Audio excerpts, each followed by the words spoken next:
So have you ever noticed how God becomes the last that you call instead of your first option? We'll panic text the people in our group chat. We'll Google every answer under the sun. We'll pace around like we're waiting on UPS to deliver the last piece of equipment we need to finish the job, when peace was already knocking on the front door, just waiting to be invited in. So if y'all are ready, let's roll. So as we dive deep, I have a question I would like to ask you something. If this blesses you in any way, or any of my past videos have, please hit the like, share, or comment.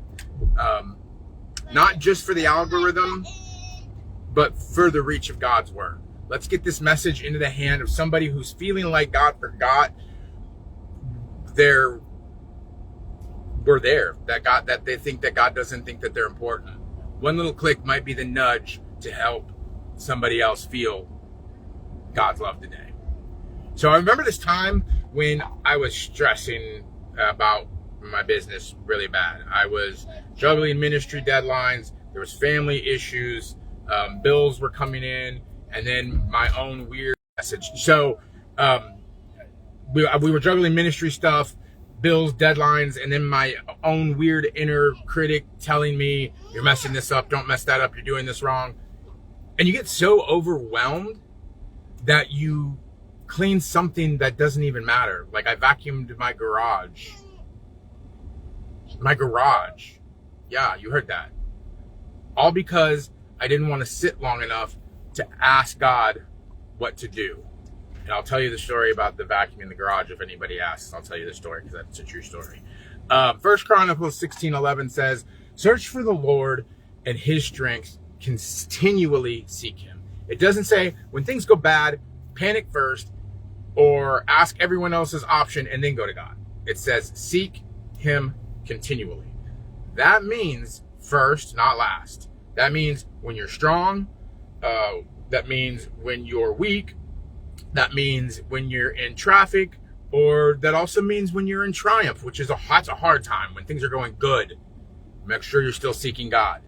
And if we're being real, we treat God like the customer service line. We only call when the things we ordered don't work. But maybe life was never meant to be ordered without the one who wrote the instructions.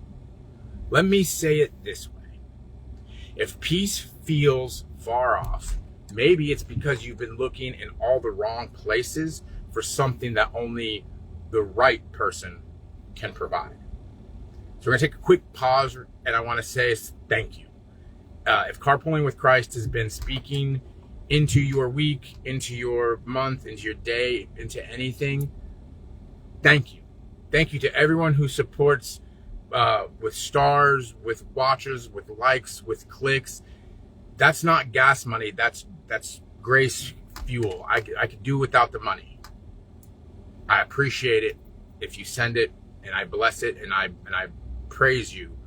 But if it's grace and humbleness for me, for you guys to be riding with me, because most of these are all things that I studied in the morning. If you'll notice, these are all the YouVersion scriptures of the day, and those are the ones that I start my day with, and I study those, and that's what I end up doing these about. So if God puts it on your heart to hit that little star icon below and help keep us turning the wheel, but more than anything, your prayers and shares are what keep this rolling, and all of the glory goes to God. So there was a season where I felt like I was falling apart. I was trying to hold it together. My family, my finances, my ministry, my mind. I kept trying to fix stuff. Hold on, guys. I love you. Have a good day. Talk to her. And if you need any help, give me a call. What time do you want me to come get you like I've been doing earlier? Or do you want me to wait a little longer? A little longer, about like 2 or 3? Well, somewhere in between 1 and 2. Okay. In between 1 and 2. Okay. Bye. All right. Love you. Love you. Have a good day. Okay. So, sorry, dropping Jossie off at the place. I kept trying to fix stuff and figure out by just pushing through, which is a really bad thing that us humans do, that as people we try to push through, get through it, Just talked about this last night. You know, we try to put our head down and just try to do our best, and we try to make plans. But the more that we do that, the more cracks start forming. And it was like trying to have a glass of water. There you go. Trying to have a glass of water that was full, but it had holes in the bottom. And finally, I hit the point where I got in my car, I shut the door, and I just said, Lord, I can't do this anymore. And it wasn't fancy. It wasn't holy sounding. It was just me talking to God, but it was real. And do you know what happened? He answered. Not with a lightning bolt, but with this strange anchored peace. Finally, like he was saying, I've been waiting for you to come find me. So you ever see a kid get lost in the grocery store and then finally spot their parents, that relief on their face, that sudden breath, like, oh, there you are. That was what it felt like. And that's what we forget time and time again. God hasn't moved. We just looked away. Since then, I've learned a few things. Searching for God isn't about finding answers. It's about reconnecting with the answers. We can't stay in one place and expect to find God in that one place doing nothing. And our faith is directly tied to our obedience. So I started making it a rhythm, not just a reason. When seeking him was quiet, seek him when it's chaos, seek him before panic, seek him during panic, seek him after the fallout, constantly seeking God. Make it seek God, then this, seek God, then this, seek God, then this. And you would be surprised how different things will be. So before we pull into this parking lot, just a huge thank you again. When you like, comment, pray, and subscribe, it helps more than you know. Want to become a regular supporter? Hit that subscribe button under the video. That makes sure that you never miss a ride with me. It helps the message reach more people.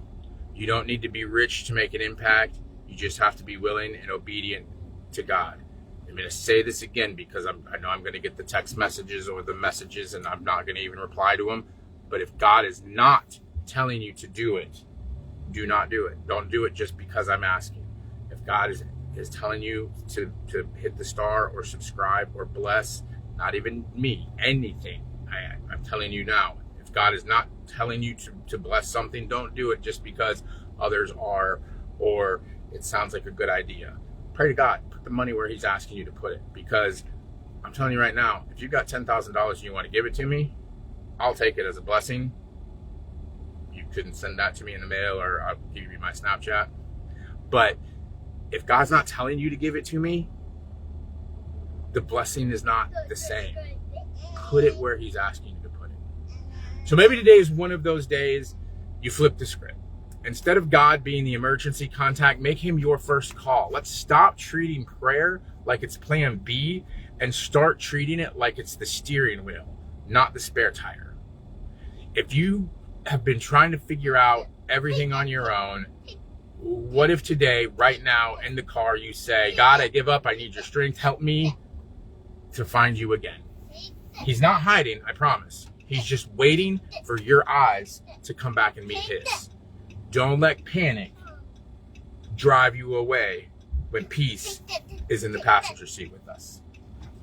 That's it for today's Carpooling with Christ. I love you guys, and I will see you tomorrow.